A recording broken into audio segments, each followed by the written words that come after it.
नमस्कार। हमारा आज का विषय है पद परिचय। पद परिचय पढ़ने से पहले हम ये जाने कि पद परिचय होता क्या है। तो इसमें अगर हम पद को देखें तो पद का अर्थ होता है शब्द। शब्द अगर हम स्वतंत्र रूप से प्रयोग करें या शब्दकोश में प्रयोग करें तो वो शब्द कहलाता है, लेकिन जब यही शब्द किसी वाक्य के अंतर्गत प्रयोग किए जाते हैं तब उन्हें हम पद कहते हैं। और परिचय, जैसे अगर हम आपका परिचय पूछें तो आप परिचय में क्या बताओगे? आप अपना नाम बताओगे, आप अपना पता बताओगे, अपनी कक्षाएं बताओगे। उसी तरह जब हम किसी पद या शब्द का परिचय पूछते हैं तो उसका व्याकरणिक परिचय देना होता है। इस तरह हम कह सकते हैं कि पद परिचय का अर्थ है किसी भी पद का व्याकरणिक परिचय देना। तो आइए पढ़ते हैं पद परिचय। जैसा कि मैंने पहले भी बताया है, वाक्य में प्रयुक्त शब्दों पदों का व्याकरणिक परिचय देना ही पद परिचय कहलाता है।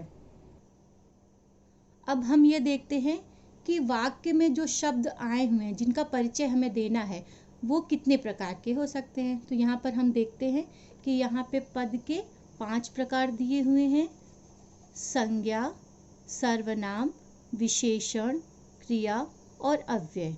इन्हीं पांचों में से कोई भी वो शब्द होगा। अव्यय के भी यहाँ पर हम कुछ भेद देख रहे हैं, जैसे क्रिया विशेषण, समुच्चय बोधक, संबंध बोधक, विस्मयादि बोधक और निपात। दिए गए शब्द को जब हम पहचान लेंगे कि वह शब्द संज्ञा है, सर्वनाम है, क्रिया है, विशेषण है या अव्यय है, तो फिर उसका अब हम पूरा व्याकरणिक परिचय प्रारंभ करेंगे। तो आइए शुरुआत करते हैं संज्ञा से। संज्ञा, यहाँ पर संज्ञा का परिचय देखेंगे। पहले जान ले संज्ञा होता क्या है। किसी व्यक्ति, वस्तु, स्थान या भाव के नाम को संज्ञा कहते हैं। संज्ञा का परिचय देते समय हमें निम्नलिखित चीज़ों का ध्यान देना पड़ेगा। उसके संज्ञा के भेद लिखने होंगे, जैसे जातिवाचक संज्ञा, व्यक्तिवाचक, भाववाचक, द्रव्यवाचक और समूहवाचक। द्रव्यवाचक और समूहवाचक संज्ञा अंग्रेजी के द्वारा हिंदी में आया है, नहीं तो हमारे हिंदी में 3 ही मुख्य संज्ञा भेद हैं। उसके बाद हम दूसरा पॉइंट लिखेंगे लिंग। लिंग में स्त्रीलिंग और पुल्लिंग लिखेंगे कि वह दिया गया संज्ञा स्त्रीलिंग है या पुल्लिंग है। तीसरे पॉइंट पे हम वचन लिखेंगे। वचन में वह दिया गया संज्ञा एक वचन है या बहुवचन है, यह लिखेंगे। चौथे पॉइंट पे हम लिखेंगे कारक। कारक के 8 भेद लिखेंगे। 8 में से जो भेद होगा वो लिखेंगे। कर्ता, कर, करण, संप्रदान, अपादान, संबंध, अधिकरण और संबोधन। इन 8 में से जो भी कारक होगा वह हम लिखेंगे। 5वें नंबर पे हम लिखेंगे क्रिया से उसका संबंध। वह क्रिया का कर्ता है या कर्म है या उसका पूरक है। अब इसको हम एक उदाहरण के द्वारा समझते हैं। जैसे एक यहाँ पे उदाहरण दिया गया है, रमेश विद्यालय गया परंतु वहाँ कोई नहीं मिला।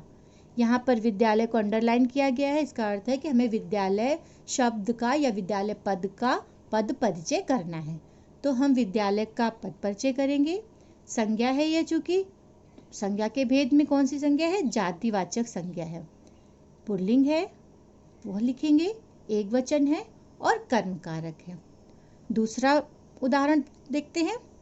हिमालय संसार का सबसे ऊंचा पर्वत है।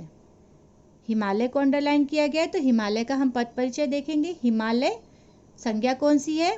व्यक्तिवाचक संज्ञा है, पुल्लिंग है, एक वचन है और कर्ता कारक है और है क्रिया का कर्ता है। अगला है सर्वनाम। सर्वनाम का परिचय देने के लिए हमें क्या क्या लिखना है ये हम देखते हैं। सर्वनाम के भेद पहले नंबर पे 6 भेद होते हैं। पुरुषवाचक सर्वनाम, निश्चयवाचक सर्वनाम, अनिश्चयवाचक सर्वनाम, संबंधवाचक सर्वनाम, प्रश्नवाचक सर्वनाम और निजवाचक सर्वनाम।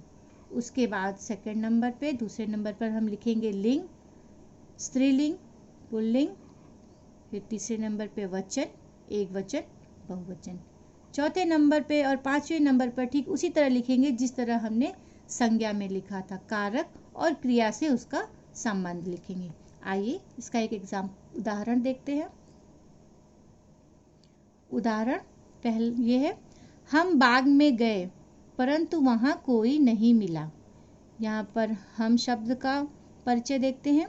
हम पुरुषवाचक सर्वनाम है, उत्तम पुरुष, पुल्लिंग, बहुवचन, कर्ता कारक और क्रिया का कर्ता है। विशेषण। विशेषण संज्ञा या सर्वनाम की विशेषता बताने वाले शब्दों को विशेषण कहा जाता है।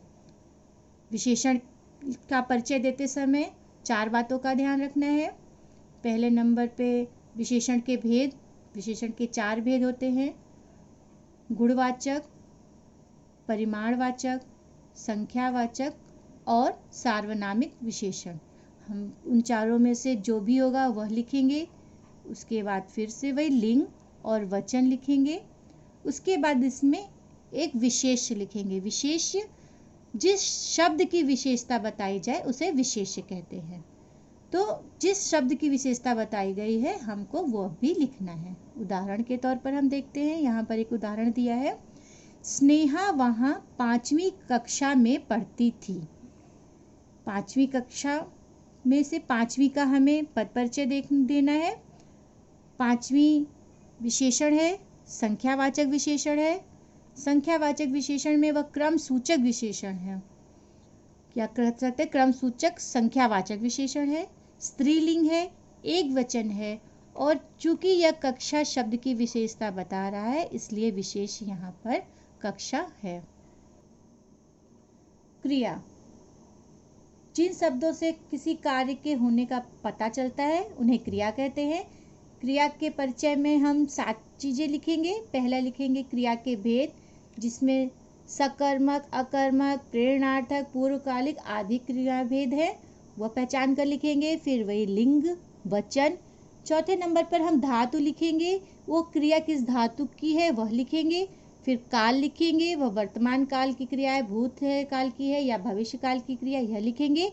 फिर वाच्य लिखेंगे, वाच्य में भी कर्तृ, कर्म और भाववाच्य लिखेंगे।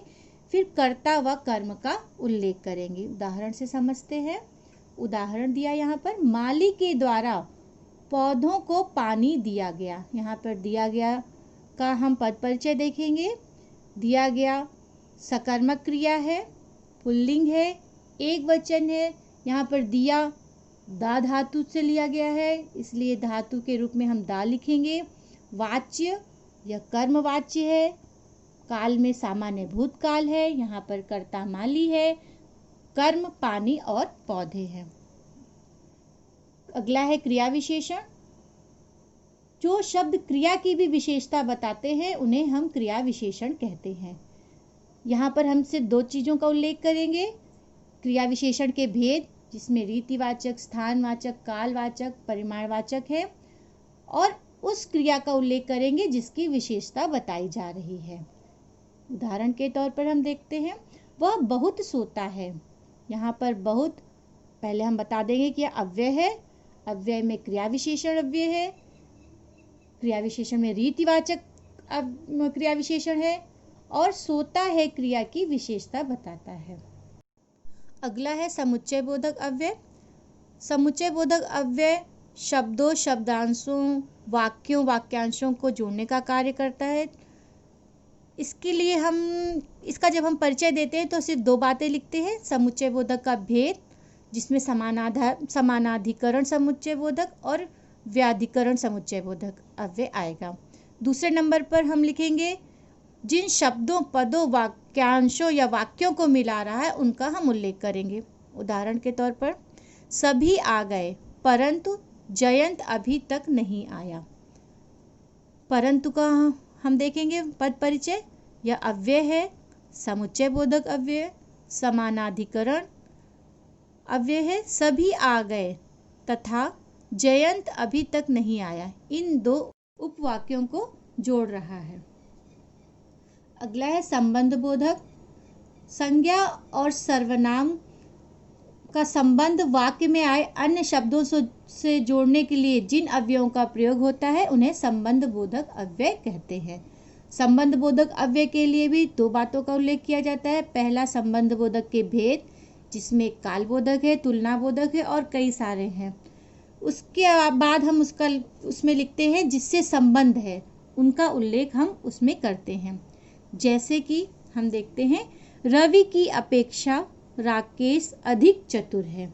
यहाँ पर रवि और राकेश में का संबंध जो है की अपेक्षा के द्वारा जोड़ा गया है। यहाँ पर रवि और राकेश में तुलना की गई है, तो यहाँ पर हम देखते हैं कि अव्यय है, यह संबंध बोधक अव्यय है। चूंकि तुलना की जा रही है रवि की राकेश से, इसलिए यहाँ पर तुलना बोधक अव्यय है। रवि और राकेश में यह संबंध को बता रहा है। अगला अव्यय है विस्मयादि बोधक अव्यय। विस्मयादि बोधक 3 शब्दों से मिलकर बना है, विस्मय, आदि और बोधक। अर्थात विस्मय आदि मन के भावों को प्रकट करने वाले शब्द विस्मयादि बोधक अव्यय कहलाते हैं। विस्मयादि बोधक शब्द कई प्रकार के हो सकते हैं, जैसे विस्मय सूचक, भय बोधक, घृणा बोधक, हर्ष सूचक आदि कई प्रकार के होते हैं। तो हमें पहचान कर यह लिखना होता है और जो भाव व्यक्त कर रहा है वह लिखना होता है। जैसे उदाहरण में हम देखते हैं, हाय बेचारा घायल हो गया।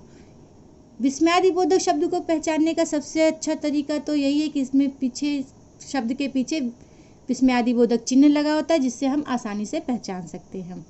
तो यहाँ पर हाय क्या है, एक अव्यय है जो कि विस्मयादि बोधक चिन्ह भी लगा है, तो यह विस्मयादि बोधक अव्यय है।